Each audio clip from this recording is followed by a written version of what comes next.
This is internal work, right? It's not a family's responsibility or a patient's responsibility that we be comfortable, right? They don't have a choice, but we do. I mean, it may not feel like we do, but we actually do, right? We could go into a different line of work, we could work in a different clinic, we could do, like, there's lots of choice.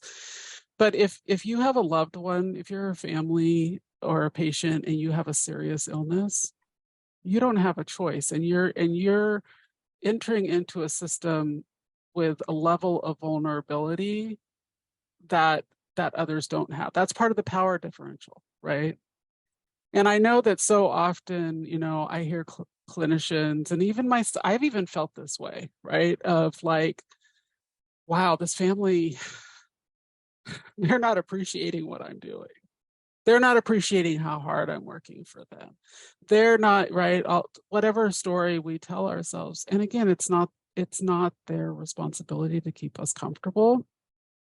And so, I think in entering into space just with that humility, and I get it, we're human. Sometimes it doesn't feel good, like, for instance, I can have a family member raise their voice at me and sound angry with me.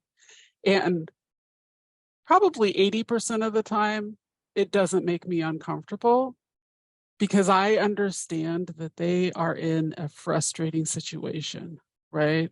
So I don't personalize it. And I'm saying 80%, it's probably 80 to 90% because there are the times, of course, where maybe it actually isn't safe. And I think that's the other thing that we need to get rid of is this whole idea of safety, right? And not in terms of physical safety, but in terms of emotional safety, right?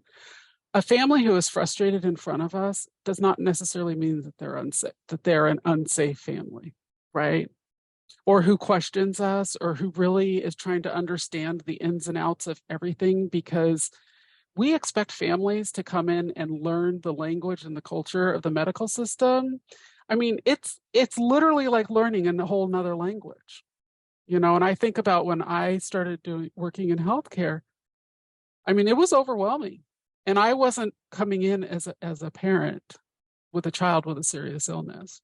I think the other thing is it's not their job to like us, or to be comfortable with their situation, right? Um, and again, I'm not saying this is easy to do. I'm not, from a clinician perspective, I'm not saying this is easy to do in any way, shape, or form, because it can feel really bad when you're doing everything that you possibly can, and a family or a patient still isn't happy, right? But they are living in a situation that may not always be happy, right? And so I think it's important that we not expect our patients and families to perform for us,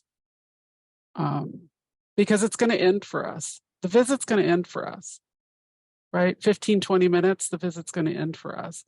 For them, they're going to walk out the door, and it remains their reality.